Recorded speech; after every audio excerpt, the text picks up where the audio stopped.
Hello friends, welcome back to my channel. तो मैंने आप लोगों को दिए थे अच्छी बहू बनने के 14 टिप्स। वो आप लोगों ने बहुत पसंद किया। तो इसी के आगे का पार्ट 2 मैं लेकर आई हूँ, अच्छी पत्नी बनने के कुछ टिप्स। हर लड़की का सपना होता है कि मैं एक अच्छी बहू, अच्छी पत्नी और एक अच्छी माँ बनूं। हर लड़की ये सोचती है। शुरुआत से उसका ये मन होता है, यानी कि उसकी एक ख्वाहिश होती है। सबसे पहले तो वो एक बेटी बनती है, तो वो एक अच्छी बेटी भी बनना चाहती है। मैं आपको अच्छी बेटी बनने के भी टिप्स दूंगी। अभी फिलहाल मैं आपको अच्छी पत्नी बनने के कुछ टिप्स दे रही हूँ। तो इन टिप्स को आप लोग फॉलो जरूर कीजिएगा। इससे आप लोगों में, हस्बैंड वाइफ में, कभी भी कोई भी तकरार नहीं होगी, कभी भी कोई भी कहा सुनी नहीं होगी। इन टिप्स को अगर आपने फॉलो कर लिया, अच्छे से समझ लिया तो फ्रेंड्स देखते हैं सबसे पहला पॉइंट क्या होता है पति को खुश करने के लिए। तो फ्रेंड्स सबसे पहला जो हमारा पॉइंट है वो इसमें दिया गया है, पति के दिल में उतरने का सबसे आसान तरीका है, पता क्या? उसका पसंदीदा भोजन। पति के पसंद का खाना उसको परोसिए। उनको जो पसंद है वो जरूर बनाइए और उनकी पसंदों का ख्याल हमेशा रखिए। उनकी पसंदों को जानने की कोशिश भी कीजिए कि उनको क्या पसंद है, तो उसी तरह का आप उनके सामने खाना परोसिए तो वो हमेशा खुश रहेंगे। इससे आप एक अच्छी पत्नी भी कहलाएंगी। सेकंड पॉइंट में हमारा दिया गया है, पति के सामने अच्छा मूड रखें। अगर आपका मूड किसी कारण से खराब भी है तो लेकिन पति के सामने जब आप आए तो मूड को अच्छा करके आए, फ्रेश मूड से। और मूड अच्छा करके खुश मतलब पति को ये लगना चाहिए कि मेरी पत्नी खुश है। ठीक है। ऑफिस जाने से पहले, ऑफिस जा रहे हैं वो और ऑफिस से लौट के आ रहे हैं, तब आपका मूड बहुत अच्छा होना चाहिए। इससे उनको खुशी मिलती है। थर्ड पॉइंट में दिया गया है, देखिए, पति के माता पिता को अपने माता पिता से भी अधिक सम्मान दें। क्योंकि अब पति का घर ही आपका वास्तविक घर है। जो मायके में मम्मी पापा थे वो तो हैं ही आपके अपने, लेकिन अब जो पति के मम्मी पापा हैं वो आपके अपने मम्मी पापा हैं। ये बात आप जितनी जल्दी मान लेंगी उतना ही अच्छा होगा। क्योंकि भाई हर जो हस्बैंड होता है वो ये चाहता है कि मेरे मम्मी पापा खुश रहें, और वो खुश तभी रहेंगे जब आपकी वाइफ यानी कि आप स्वयं उनके मम्मी पापा को अपना मम्मी पापा मानेंगी। तो जितना जल्दी मान लेंगी उतना ही अच्छा होगा आपके लिए। थर्ड पॉइंट कंप्लीट हो गया। फोर्थ पॉइंट बहुत ही इम्पॉर्टेंट है, जो कि पति की परेशानियों में, टेंशन में, विपत्ति में उनके साथ हमेशा खड़ी हूं। यथासंभव सहायता करें। सहानुभूति के 2 शब्द भी कहें। मतलब ये नहीं कि अगर वो किसी उलझन में है या किसी भी टेंशन में है या कोई बात है तो आप सोचें अरे ये खुद ही अपना समझेंगे, ऐसा नहीं है। आप उनके साथ यथासंभव जो भी आपसे हो सकता है वो आप कर सकती हैं। ठीक है, इससे उनको अच्छा लगेगा। उसके बाद नेक्स्ट पॉइंट हमारा आता है, पति को हमेशा ये महसूस कराइए कि आप उनको बहुत प्यार करती हैं। ये बात मन में भी रखें और प्रकट भी करें। ऐसा नहीं है केवल मन में ही रखें कि हम उनको बहुत प्यार करते हैं, ऐसा नहीं है। उसको थोड़ा बहुत जताइए भी कि आप उनको प्यार करती हैं। उनके जन्मदिन पर,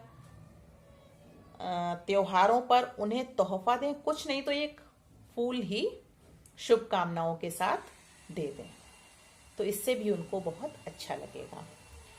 अच्छा, अगर आप दोनों ही लोग जॉब कर रहे हैं, हस्बैंड वाइफ दोनों लोग जॉब कर रहे हैं, और आपकी इनकम आपके हस्बैंड की इनकम से ज्यादा है, या आपका पद उनके पद से ऊंचा है, तो भी मतलब पति से जो है ये नहीं दिखाना चाहिए कि मेरा पद ऊंचा है, या फिर ये बिल्कुल भी जताने की कोशिश ना करें कि आपका पद ऊंचा है। आप अपने आप को थोड़ा नीचा ही रखें, भले ही आपकी इनकम ज्यादा है या आपका पद ऊंचा है तो भी। देखिए, ईश्वर ने स्त्री को सहन शक्ति जो दी है, इसलिए वो परिवार के तौर तरीकों में उनकी दिनचर्या आदि से एडजस्ट करने की पूरी कोशिश कीजिए। स्त्री को सहन शक्ति अधिक दी है भगवान ने, तो इसलिए पति के परिवार के तौर तरीकों में उनकी दिनचर्या आदि से एडजस्ट करने की पूरी कोशिश कीजिए। कभी पति गुस्सा भी हो तो आप चुप रहें, ऐसा नहीं है बराबर बोलना है, ऐसा बिल्कुल नहीं करना है, क्योंकि अगर बराबर बोलते रहेंगे तो बात और बढ़ेगी। इसलिए जब एक बोल रहा है तो दूसरे को बिल्कुल चुप हो जाना चाहिए। थोड़ी देर बाद उन्हें अपनी गलती का या फिर जो उन्होंने बात बोली है उसका पश्चाताप जरूर होगा, और उनकी नजरों में आपकी छवि और भी अच्छी हो जाएगी। ये बात भी याद रखिए, ठीक है। पति के सामने नए नए खर्चों की डिमांड ना करें, जो आजकल की लड़कियां करती हैं, बिल्कुल भी नहीं करना चाहिए। उनकी इनकम के हिसाब से ही, जैसी उनकी आय है उस हिसाब से ही देखकर एडजस्ट करना चाहिए। बिल्कुल भी किसी खर्चे की डिमांड नहीं करनी चाहिए, और अपनी जरूरतों को सीमित करने की कोशिश करते रहना चाहिए। कभी अगर वो आपको कोई गिफ्ट दें भी तो उसे अप्रिशिएट कीजिए, चाहे वो छोटी गिफ्ट ही हो। उसमें आपके पति का प्यार छुपा होता है, इसलिए उसको अप्रिशिएट जरूर कीजिए, ठीक है। सबसे मेन पॉइंट जो आजकल चलन में है, शक बिल्कुल भी मत कीजिए। पति पर शक बिल्कुल नहीं करना है। शक करके आप अपने दाम्पत्य जीवन को बर्बाद कर रही हैं। अपने पति पर विश्वास रखिए। सबसे बड़ी बात, हमेशा पॉजिटिव माइंड रखिए। किसी भी परिस्थिति में नकारात्मक सोच यानी निगेटिव थिंकिंग को आने ही मत दीजिए। पॉजिटिव थिंकिंग जो है वो बहुत सी समस्याओं का हल है। तो हमेशा जो है कैसी थिंकिंग रखनी है, पॉजिटिव थिंकिंग रखनी है। अच्छा, जिसने रामायण या फिर रामचरितमानस पढ़ी होगी तो उसको शायद ये पता भी होगा कि हर सामाजिक रिश्ते की मर्यादा उसमें बताई गई है रामचरितमानस में। जैसे कि रामचरितमानस में एक चौपाई दी गई है, धीरज धर्म मित्र अरु नारी, आपद काल परखिए चारी। ये दी गई है अरण्य कांड में। अरण्य कांड में अनुसुईया जी ने सीता जी को स्त्री धर्म के बारे में बताया है।